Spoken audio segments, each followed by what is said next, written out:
Hello there. I thought I would discuss with you Keir Starmer's 6 main points. I might not get them all right, I might not get them all the right direction, I might not get them in the right order, but stay with me. Number one, economic growth. Sorting out economic growth and getting prosperity for the country. That's probably the number one criteria for every single government. If we can get growth, people are better off, people are happier, and we can have more public services. Hey, more taxes. So there's a good argument for economic growth. It's just not that easy, You have to create investment. You have to increase productivity. You have to become more competitive with other countries. It's not easy. And for Labour in particular, Labour tends to be tied up with Keynesian economic policies. So Keynesian economic policies are demand-side policies. Short-run growth, basically. If you have unemployment, you can borrow money, you can spend it, you can spend that money on the kind of things you want people to have. It's not a bad situation to be in. So if we actually have high unemployment and maybe low and manageable borrowing levels, we could have Keynesian policies, and that would be ideal for the Labour Party. We would get economic growth. Brilliant. But it would come at the cost of that borrowing. It would come at the cost of not actually achieving real growth through supply-side policies. This is growth that gets us back to, if you like, full employment. But there's a problem with that, and that is that we don't have unemployment. We're not in recession. We've had virtually full employment for the last 10 years. It's impossible to stimulate the economy using demand-side policies when you already have full employment. You end up with inflation. You end up with a big balance of payments problem. It's just not worth it. You just can't do it. It's just not viable. So Labour's quest for growth will founder because they will not want to institute supply-side policies.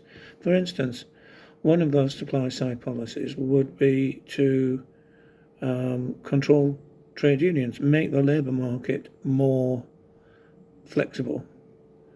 Well, the Labour Party wants to do the opposite to that. The Labour Party wants to give more power to trade unions. That will introduce rigidities into the labour market, and it will create unemployment. Unless they do so little that it becomes ineffectual, a bit like the minimum wage. Minimum wage turned out not to be too bad an idea because the minimum wage was so low that it didn't affect normal demand and supply conditions in the economy. Not sure that's quite the same now. If a Labour government increases the minimum wage further than it is at the moment, probably will lead to more unemployment. So, Labour Party probably going to make a bit of a mess of their first commitment. And of course, the second part of that, I don't know why these are two separate issues, but Rachel Reeves said that she's going to be fiscally responsible, financially responsible in government. That's a ploy straight from the Tony Blair handbook, who basically got into power in 1997 saying, we're just going to keep to Conservative Party policy spending. We're going to keep to the same spending levels, so don't worry yourselves. So they did do that for a while, and then the wheels came off, and they started to spend, they started to borrow, They primed the economy. We started to see inflation developing. It was becoming a bit of a problem, and then there was a financial crash. So everybody took their eye off the ball. But the idea that Rachel Reeves is going to just be really a conservative in disguise is not going to hold water. The wheels will come off at some stage. What she'll be hoping for is to get some growth somehow, some way, and then spend it. Then she'll have the money to spend it. So they will steal that economic growth. You will not, as an individual, be any better off. So I don't see it happening. The next one on my mental list, education. Let's just nip that one in the bud. They say that they're going to hire more teachers. Great. Okay, they'll have to pay for those. Probably have to import them. So that's an excuse to have immigration, higher immigration, so that we can import qualified teachers and doctors and nurses and the rest of it. Well, of course, if you've got 10 million extra people, which we have, you're going to need more doctors and more nurses and more teachers and all the rest of it. So yeah, why not? Why not increase immigration further? And why not? Somehow provide better education. Is she going to reduce the number of pupils in classes? Is she going to reduce the class sizes? I don't think so. I think these 6,000 teachers will just help to prop up the education system. But of course it can be paid for. It can be paid for by the increase in tax on private schools. So private schools, they don't have to pay VAT. Now they're going to have to pay VAT. And Labour is going to take the money and run. Yeah, it's going to pay for those extra teachers. Well, it's going to need them because a lot of people in the private sector, a lot of, if you like, people who are struggling, who just about managed to get their children to private schools because that's what they want, they're not going to be able to afford it.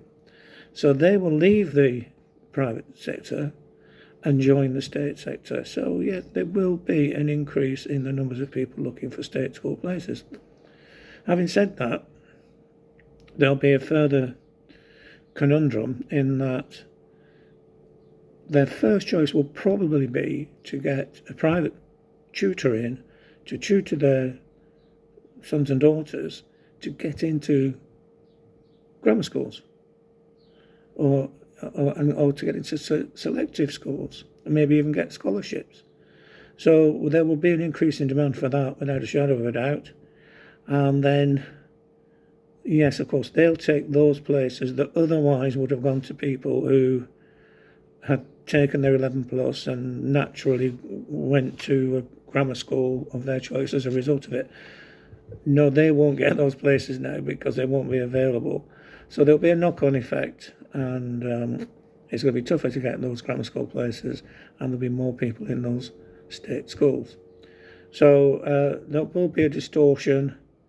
It depends, of course, on the elasticity of demand for private education. Maybe they just think that the vast majority of people who send their children to private schools will be able to afford the increased prices. Maybe. Next one was healthcare. They're somehow going to deal with that. Well, the problem with healthcare, the National Health Service as it is that it's free at the point of use, which is fine, brilliant, it's a great idea. I'm really glad about it. But it means maximum demand. You've got if it's free at the point of use, everybody wants to avail themselves of it, and we end up with situations where, for instance, accident and emergency is overloaded. Your GPs are overloaded. They haven't got time for you. There isn't the dynamics of a market applying. So some of the aspects of healthcare provision are kind of self-serving. The They're not really directed at exactly what we need. And it's always been a problem. It's always been a problem to sort that out. So good luck with that. But again, I don't see the Labour Party making a huge difference without hugely more investment. And where are they going to get that money from?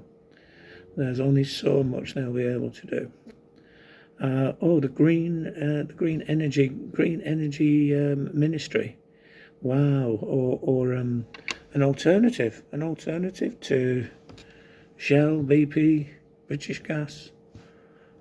That's amazing. I didn't realise that governments can provide things better than the market does. It's new on me, but it's a good idea because, of course, if governments were any good at producing anything and selling it to us, there'd be a government supermarket, there'd be a government car factory producing fantastic cars, government airplane industry.